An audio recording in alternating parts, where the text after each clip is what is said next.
Nasa kote ng pulisya ang isang lalaki na may nakabinbing kaso ng attempted murder sa isinagawang operasyon sa Zamboanga del Sur. Ang balita mula kay Patrolwoman Luis Marie Conde.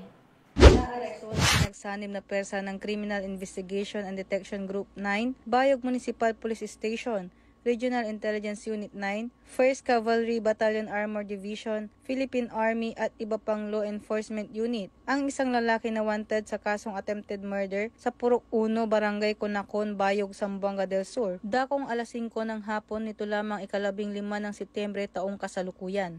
Kinilala ang suspect na si alias Jose, 62 anyos, may asawa at residente ng Barangay Liniensa, Pagadian City, Zamboanga del Sur. Ang pag-aresto ay isinagawa sa bisa ng warrant of arrest para sa kasong attempted murder na nakasampa sa criminal case number na 17081-2K23 na inilabas ni Honorable Romeo Tenorio Descallar, presiding judge ng Branch 19, 9th Judicial Region, Pagadian City noong May 18, 2023. Ang kaso ay may inirekomendang piyansa na nagkakahalaga ng 120,000 pesos habang dinala naman ang akusado sa CIDG RSOT sub-office para sa kaukulang disposisyon. Ayon sa pamunuan ng PNP, patuloy nilang isinasagawa ang maigting na operasyon laban sa mga wanted person upang tiyakin na ang may sala ay mananagot sa batas at upang mapanatili ang katahimikan at kaayusan sa mga komunidad.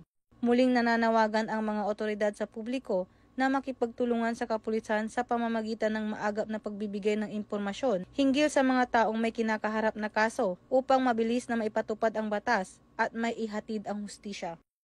Mula dito sa Zamboanga Peninsula, ako ang inyong PNN correspondent, Patrolwoman Luis Marie Conde, alagad ng batas, tagataguyod ng balitang pulis.